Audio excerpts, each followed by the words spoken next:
Blunt Nuance, the assisted dying bill, let the games begin. Breaking news. Well, folks. In what can only be described as the most intense political soap opera since the last big political debate, Britain's parliament has officially voted to take the assisted dying bill to the next level. Yes, the law that would allow terminally ill adults to choose assisted death has been given the green light by 330 lawmakers, who apparently had no plans for their Friday night, versus 275 folks, 75 folks think is a little too, let's make life a little less painful.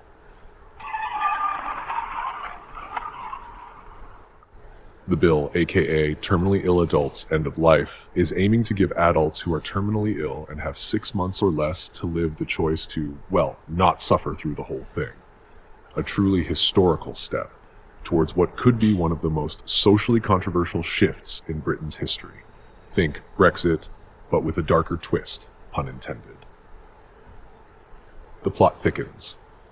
Our leading lady, Labour lawmaker Kim Leadbeater, no relation to anyone famous, but she's still making headlines, says this is going to be a thorough process. How thorough? Think of it like the ultimate group project, only everyone's fighting over whether the rules should even exist. Leadbeater promises the strictest safeguards imaginable, including a high court judge's involvement for that extra level of we're not messing around. Meanwhile, Conservative lawmaker Danny Kruger is not a fan, saying it's impossible to write a bill that is safe. Well, Danny, we hear you, but you're about to get a whole lot of chances to debate this in the coming months.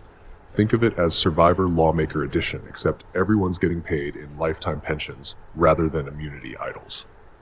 National debate, the good, the bad, and the questionable.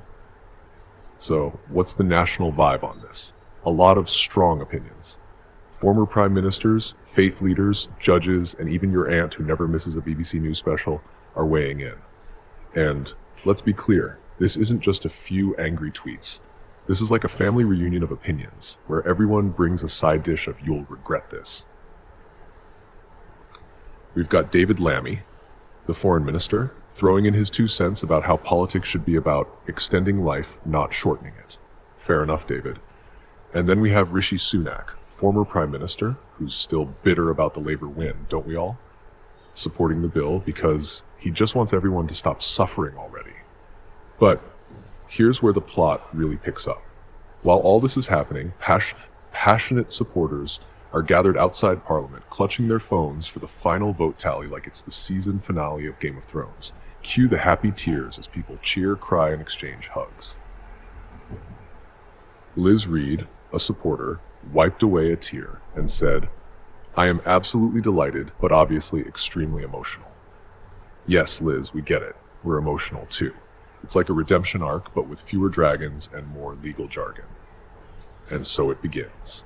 Kim Leadbeater, ever the optimist, says she's glad that we've managed to represent those voices here today. She sounds like a true winner in this political game of who wants to make laws in 2024. The bill now heads to the House of Lords for more drama and plot twists. Who knows, maybe we'll have a few unexpected characters come out of nowhere.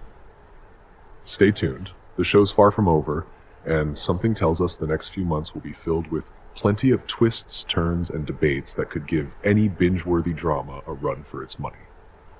And that, folks, is your Blunt Nuance breakdown of the assisted dying bill saga. Feel free to grab your popcorn as this political thriller plays out. Stay tuned for the next episode.